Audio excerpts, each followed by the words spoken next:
My name is Rachel Miller, and to the outside world my life looks like something out of a glossy lifestyle magazine. I live in a charming two-story house in Maplewood, Illinois, complete with a manicured lawn and a white picket fence. Neighbors wave when they pass by, often complimenting the roses by the porch or joking about how my husband and I look like the couple from an advertisement. They see perfection. But what they don't see is the truth, the cracks that started as hairline fractures and have widened into fault lines. The life I built with Daniel Miller, my husband, isn't the fairy tale everyone believes. It's toxic, suffocating, and dangerous in ways I never imagined when we first met. 3 years ago, I thought I'd found the man of my dreams. I was working as an assistant curator at the Oak Brook Art Gallery, surrounded by canvases that told stories in color and texture. Daniel walked in one evening during an exhibition. He wasn't just handsome, he was magnetic. His confidence filled the room. He spoke to me about the paintings with such ease, weaving interpretations that felt personal, intimate. Within an hour, I was captivated. By the end of the night, I was convinced he was everything I had been waiting for. The months that followed felt like a dream. Late-night drives into Chicago, wine on the balcony, whispered plans about our future. Daniel had a way of making me feel seen, adored. When he asked me to marry him after a year, I said yes without hesitation. But dreams have a way of curdling when you're not paying attention. At first, the changes were subtle. A comment here, a correction there. He didn't like the way I styled my hair. My laughter was too loud in public. He thought the meals I cooked could be improved. They were small criticisms, easy enough to brush off.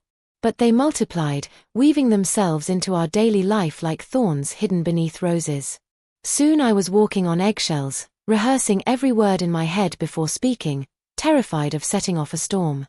The Daniel who once held me close now kept me at arm's length, his affection replaced by cold indifference and sharp words. To the world outside our front door, though, we remained perfect. Smiles at neighborhood barbecues. Coordinated outfits for Christmas photos. We played our parts so well that even I started to believe the act at times. And then came our first wedding anniversary. Daniel surprised me one evening, saying he wanted to do something special. His tone was almost cheerful, and for a moment I caught a glimpse of the man I had fallen in love with. He suggested a weekend trip to Ravenwood Falls, a quiet spot near the edge of Blue Ridge National Park, where we had gone on one of our first dates. My heart fluttered with cautious hope. Maybe this was it, the reset we desperately needed. Maybe this was his way of saying he wanted to fix us. The morning we left, the air was crisp, the sky clear. We packed the car in silence, though my mind buzzed with possibilities. I told myself to believe, to hope that this trip would stitch together what had been unraveling for months. But as we drove down the highway, past endless stretches of farmland and into the rolling hills, the silence inside the car grew heavier. Daniel kept his eyes on the road, his jaw tight, his hands gripping the wheel like it was the only thing anchoring him. He didn't look at me. He didn't speak. The unease in my chest deepened. By the time we reached Ravenwood Falls, the optimism I had forced myself to feel was already slipping away. The forest loomed around us, tall pines swaying in the wind. The sound of rushing water echoed through the valley, a reminder of the beauty we once shared. Daniel parked near a narrow trail and finally turned to me. "Let's take a walk," he said, his voice flat. I wanted to believe him. I wanted to believe in us. But the coldness in his tone sent a chill through me. We walked in silence, the dirt path crunching under our shoes, the sound of the falls growing louder with every step. When we reached the clearing, the sight was breathtaking. Water cascading down jagged rocks, mist rising like smoke into the air. Daniel stopped, his figure framed against the roaring waterfall. He didn't turn to me at first. His shoulders were tense, his hands clenched at his sides. "Rachel," he said finally, his voice colder than I'd ever heard it. My stomach twisted. "I've been thinking a lot lately," he continued. "This marriage, it isn't what I want anymore." The words hit me like a punch to the chest. I stumbled, my breath catching in my throat. "What are you talking about?" My voice trembled, breaking under the weight of panic. "I thought, we came here to end this," He cut in sharply, finally turning to face me. His eyes were empty, hollow, like I was staring at a stranger. Before I could process what was happening, he stepped forward and shoved me. Hard. The world tilted. My feet slipped on the damp earth, and suddenly the roar of the waterfall was all I could hear. The ground disappeared beneath me. For one terrifying moment, I was weightless. Then the icy water swallowed me whole. The freezing water tore the air from my lungs. It slammed into me with brutal force, spinning me in its current like a rag doll. For a heartbeat, panic swallowed me whole. My arms flailed, desperate to grasp something, anything, but the water was merciless. This is it, I thought. This is how it ends. But then, a memory surfaced, sharp and clear, my uncle teaching me to swim when I was 8 years old at a quiet lake outside Springfield. Don't fight the water, Rachel. Let it carry you. Trust it. With every ounce of strength, I forced myself to stop thrashing. I tucked my chin, tightened my body, and let the current take me. My chest screamed for air, my muscles burned, but I surrendered. Seconds stretched into eternity. And then, my feet brushed against jagged rocks. I kicked, pushing upward. My head broke the surface, and I gasped violently, sucking in air like I'd been reborn. The roar of the waterfall still thundered behind me, but I was alive. Shaking, battered, half-drowned, I let the current drag me downstream until it spat me out onto a muddy riverbank. I crawled onto the shore, coughing, my clothes clinging to me like ice. Every muscle screamed in agony. My palms were cut, my knees bruised, my lungs raw. But the physical pain was nothing compared to the storm inside me. Daniel, my husband, the man I trusted with my life, had just tried to kill me. The realization was like fire in my veins. Tears mixed with river water on my cheeks, but they weren't tears of sorrow. They were tears of rage. He thought he had silenced me forever. But I was still here. And I wasn't going to let him win. I staggered to my feet, every step unsteady. I couldn't stay here. If Daniel came back to check, he couldn't find me. I had to disappear, completely. Hours blurred together as I stumbled through the woods, following the faint hum of the road. My legs shook with exhaustion, but the fire inside me wouldn't let me stop. Finally, headlights pierced the trees. I stumbled onto the roadside and raised my hand. A rusty Ford pickup screeched to a halt. The driver, a man in his 50s with tired eyes and kind features, rolled down the window. Are you all right?" he asked, voice low and steady. I swallowed, my throat raw. I need help. Please. Can you take me to Brookhaven?" He didn't hesitate. "Hop in." His name was Jack Thompson, a mechanic from a nearby town. As his truck rattled along the highway, I pressed myself against the seat, trembling but grateful. For the first time since the fall, I felt a flicker of safety. When we reached Brookhaven, he dropped me off near a small cafe. "Take care of yourself, miss," he said gently. "Don't let anyone push you around." I managed a weak smile. "Thank you." Inside the cafe, warmth enveloped me. I ordered a coffee with shaking hands, the steam rising like a lifeline. Then I pulled out my phone. There was only one person I could call, Emily Carter, my best friend since college. She was the one person who would believe me, no matter what. When she answered, my voice cracked. "Emily, it's me. I need help. Daniel, he tried to kill me." Silence. Then a sharp inhale. "Rachel, what? Where are you?" I told her everything in broken bursts, the trip, the waterfall, how I barely survived. "Stay put," she said firmly. "Don't go to the police yet. He'll spin it as an accident, and they'll believe him. I'll handle this. I've got a place for you to stay." That night, Emily arranged for me to hide at her aunt's cabin in Ashwood Ridge, a remote town tucked deep in the forest. When I arrived, the cabin felt like a sanctuary. Small, quiet, isolated. No one would think to look for me there. But I wasn't safe, not really. Daniel thought I was dead, and I had to keep it that way until I was ready. The days blurred into a haze of exhaustion and determination. My body healed slowly, but my mind never stopped racing. I started combing through old messages, emails, and photos, searching for proof of what Daniel had done. I found it in pieces, photos of bruises I had once hidden out of shame, messages where he mocked and belittled me, recordings of arguments where his cruelty was unmistakable. It was all there, waiting to be stitched together into something undeniable. But it wasn't enough. Not yet. Daniel had already filed a missing person report, playing the grieving husband. I saw the news online, his crocodile tears, his pleas for my safe return. My stomach churned with disgust. He was convincing. To the world, he looked like a victim. If I went to the police now, I'd be the one on trial. I needed more. And then, one night as I sat in the cabin piecing evidence together, my phone buzzed. An unknown number. I hesitated before opening it. The message made my blood run cold. You think you're gone. But I'll find you. You can't hide forever. Daniel knew. Somehow, he knew. And the game of survival had only just begun. The cabin at Ashwood Ridge became both my sanctuary and my prison. By day, the silence soothed me. By night, every sound in the woods snapped me awake. A branch cracking outside the window, the hum of the wind through the trees, it all made my heart race. Because I knew Daniel. He wasn't the type to give up. If he suspected I was alive, he would come.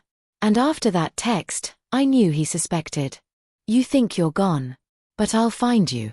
You can't hide forever. I couldn't let fear paralyze me. Fear was his weapon, and I'd already let him use it for too long. Now I had to be smarter.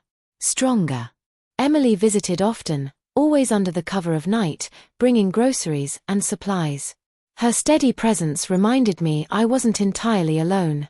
One evening, as we sat at the cabin's worn wooden table, she leaned in. You can't keep running forever, Rachel. You need to hit back. I nodded, though my stomach knotted at the thought.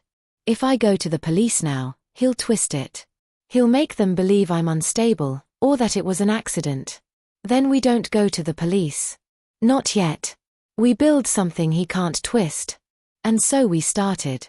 I combed through my laptop, phone backups, cloud storage, every digital corner of my life. I found pictures I'd taken months earlier, almost without thinking, when Daniel's temper had left me with bruises. I remembered hiding them with long sleeves and makeup, ashamed. Now they became evidence. I found messages where he mocked me, belittled me, even threatened me under the guise of jokes. Reading them again made bile rise in my throat, but I saved every one. I dug out voice recordings I had once made during arguments, my own desperate attempt to prove to myself I wasn't imagining the cruelty. Piece by piece, a picture formed. Still, it felt fragile. Emily pushed me further. We need someone who knows how to make this stick. A lawyer. One who deals with men like him every day. That's how I met Michael Hayes, an attorney in his early 40s with sharp eyes and a calm voice that carried both warmth and steel. He specialized in domestic violence cases, and when Emily first explained my situation, he didn't dismiss me or question me. He listened. Really listened. When I finally sat across from him, trembling as I recounted everything, he folded his hands. It won't be easy, he said plainly. He's manipulative, and men like him are good at looking innocent. But you have evidence, Rachel. And you have me. If you're willing to fight, I'll stand with you. His certainty steadied me. For the first time since the Waterfall, I felt like I wasn't fighting alone. Weeks turned into months. While Michael built the case, I stayed hidden. Emily kept me sane, but paranoia never left me. Once, while walking near the edge of town, I thought I saw Daniel's car, a black sedan parked across from a diner. My chest clenched, sweat broke across my skin. I ducked into a hardware store and waited nearly an hour before daring to step outside again. Another night, I woke to pounding on the cabin door. My heart stopped. I clutched a kitchen knife, barely breathing. But it wasn't Daniel, it was Emily, her arms full of groceries, apologizing for startling me. I hated what I'd become, jumpy, broken. But at the same time, a new fire burned in me. Because I wasn't just surviving anymore. I was preparing. One evening, Michael spread the files across his office table. Photos of bruises. Screenshots of texts. Voicemail recordings of Daniel's rage. It all lay there, cold and damning. "You've done the hard work," Michael said. "Now we need one more thing, your testimony. You'll have to tell the court everything. No holding back." The idea made me tremble. Reliving it all, in front of strangers, while Daniel sat just feet away, glaring at me, it terrified me. But then I remembered the waterfall. The feeling of his hands shoving me. The cold rush of water stealing my breath. The way he thought I would vanish quietly, leaving him free. No. I wouldn't vanish. Not anymore. "I'll do it," I said. My voice was steadier than I felt. The trial date loomed, casting a shadow over every day. The media picked up the story: beloved Maplewood husband's wife found alive after disappearance.